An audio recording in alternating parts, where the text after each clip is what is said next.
It's springtime once again! Now normally that would mean it's a happy time when we have just gotten through a long, harsh winter and the warmth and happiness of a new season will bring us back to life, right? Unless it doesn't, and in that case I'm shit out of luck. Darkness imprisoning me! At least anime will always be there for me. And this past season seemed like there were quite a few options to choose from. There was, of course, the final season of Attack on Titan, Horimiya, Skate, countless other fantasy and isekai series, and of course, X-Arm. So yeah, your average anime season. But out of all the series that aired, there was one that seemed to come out of nowhere. Wonder Egg Priority. Despite being initially overshadowed by all the other fantasy-esque series, it quickly gained a following and became one of the most well-received shows of the season. But now that the series is almost wrapped up, I'm going to pose this question. What was Wonder Egg Priority really about?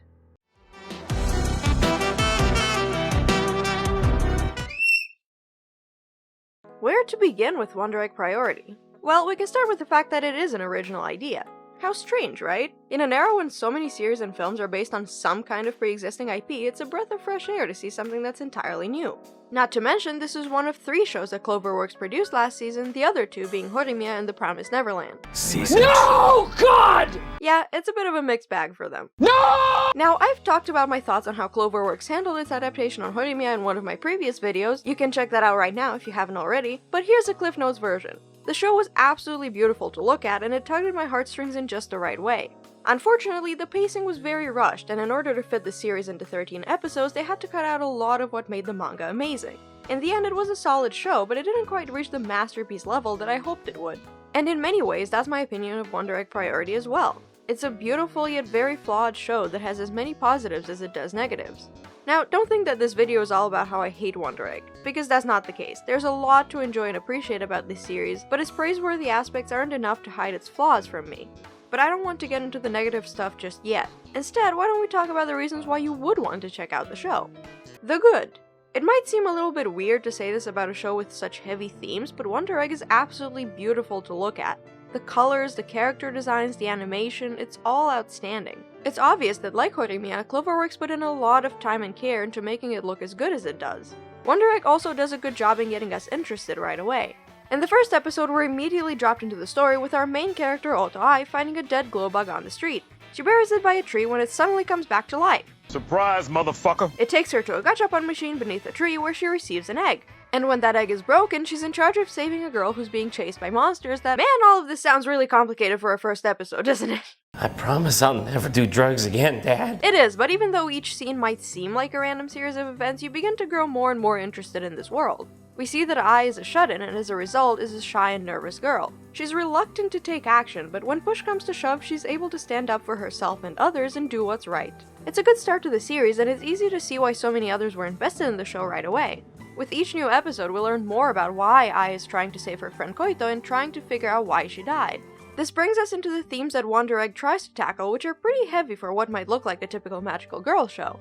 It doesn't try to shy away from things like bullying, self-harm, and suicide, and I respect it for that. It might not be a gritty look at those themes like a more traditional drama would, but it makes it palpable for a broader audience. Although, whether you like that or not is up to you.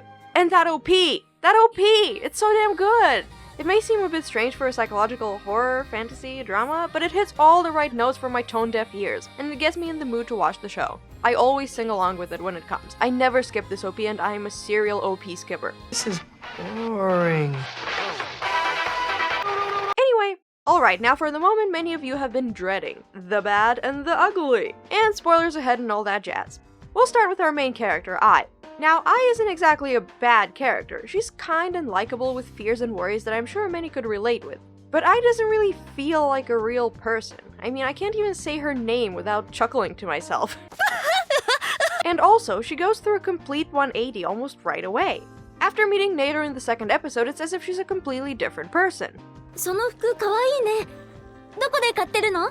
Ai immediately jumps at the chance of being friends with the girl she just met and who barely responds to her questions. So I'm gonna pay you $100 to fuck off. Ai is bubbly, talkative, and has an energy that just doesn't match what we've known about her.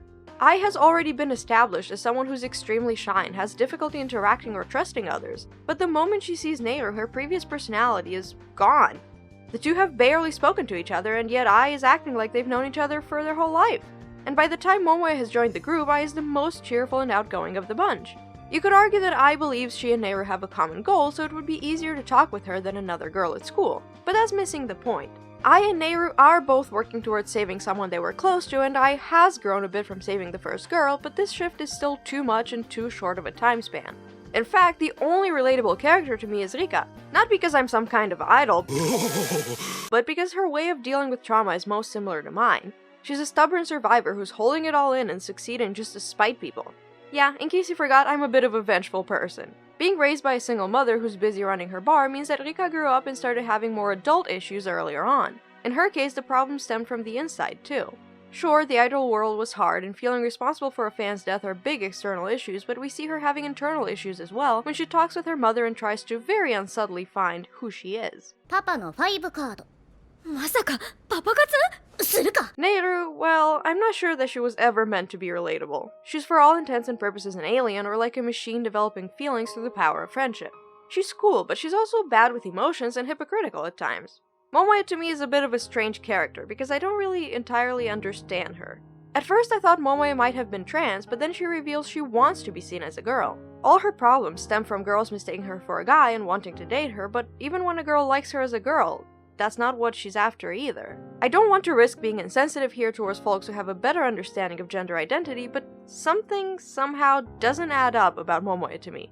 I'm curious if any of you have the same thoughts or understood this differently. We also have a classic What the fuck? moment in episode 4 when Aka and Uraraka compare the reasons of suicide for boys with those of girls. Having confused Momoe for a boy, Neiru demands to know why a boy would be allowed in this place when only girls are. In doing so, we get an explanation on how boys and girls differ. According to them, 男は目的の、女は感情の。 the Stone Age, and women are 女は衝動的で他人の声に影響されやすいからね。 all because there's that temptation of death when people want to return to childhood.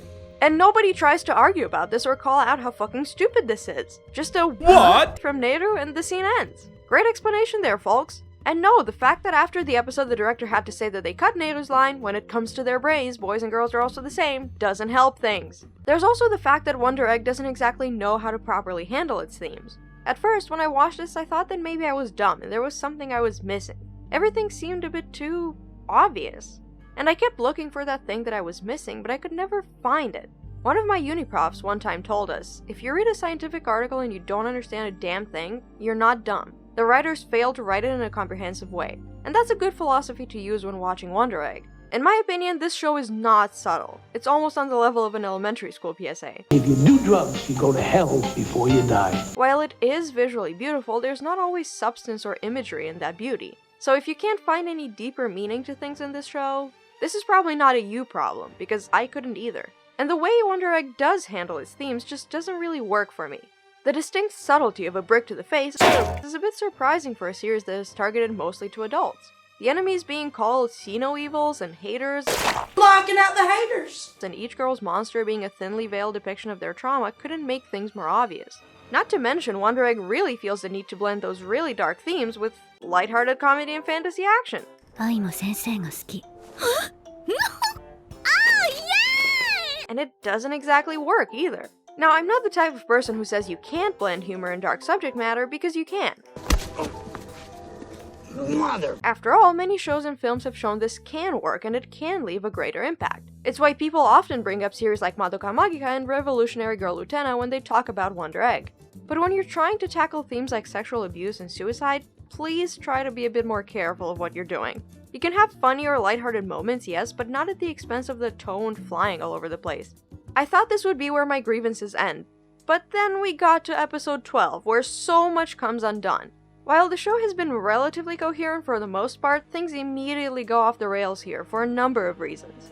Throughout the past 11 episodes, the question of why Koito committed suicide lingers over Ai. After all, it's the reason why she's doing this whole egg thing to start. And while it's clear that bullying played a large role in that, it's also possible that Koito had been assaulted by Sawaki, their homeroom teacher and the art club advisor. This notion isn't unwarranted, however. The show gives numerous hints that he's a skeevy individual, whether it's the hug he has with Koito, or the fact that he wants to date Ai's mother, or the painting he did of a grown-up Ai. いつか君はお母さんのように素敵な大人の女性になる。 Unnecessary. You don't need me to tell you that all of this points to him being an abuser. But is Sawaki a pedo? No clue. Alternate universe Sawaki seems to have abused alternate universe Ai, but this Sawaki? Who knows, because Ai sure doesn't seem to want to know. Yes, after coming all this way, fighting so many creatures and almost dying many times, all you have to say is, 私、小糸ちゃんから真実が聞きたいって思ってたんだけど、違ってたかも。Excuse me, what? as if the entire reason you did all of this wasn't at least in part to figure out what happened. Bullshit. What a load of fucking bullshit. We also get a surprise villain in the form of Frill, who we've really only known for a single episode and comes across as a forced way to raise the stakes. And worst of all, the episode doesn't have a real ending. It just stops. Ai decides to become a warrior of Eros. Okay. I'm a brave girl. Alternate Ai sacrifices herself to save this world's Ai. Okay. Not a brave enough girl for this! Rika won't be able to get back because her anger makes her a target for Frill. Okay. I hate this channel. And Akka reveals that the reason for all of this was to bring back Himari. Okay. You see why I'm worrying about the final episode now? What the fuck was that? Why did all of this happen? Well, it's probably because of one big reason. The crunch. Unfortunately, Wonder Egg went through a very difficult production. Making the animation as gorgeous and detailed as it is means also having the production team work around the clock. Which, as you might guess, means that the animation might only get completed a few days or a few hours before it's supposed to air. And even that was only possible because some of the animation was outsourced. It also doesn't help that the animation producer was hospitalized twice from fatigue during the production. We can only guess if a lot of other employees had to go through similar problems. Knowing all of this, it's pretty easy to understand why Cloverworks needed to make episode 8 a recap episode. They just ran out of time. 神様って残酷ね。 That's all I got to say, folks. For some reason, despite my criticism, I enjoyed this show. Maybe it's because it's so damn rare to see regular teenage trauma in an anime that even this attempt feels refreshing somehow. Maybe it's because I'm a hoe for good graphics and a well-animated show will keep me watching even if I think the story is subpar. That's how I watched Hal. But who knows, maybe when the final episode airs in June, many of my problems will be fixed. Although press X to doubt. Any lingering questions will be answered and some of the more questionable choices I believe the show to have will be somehow vindicated.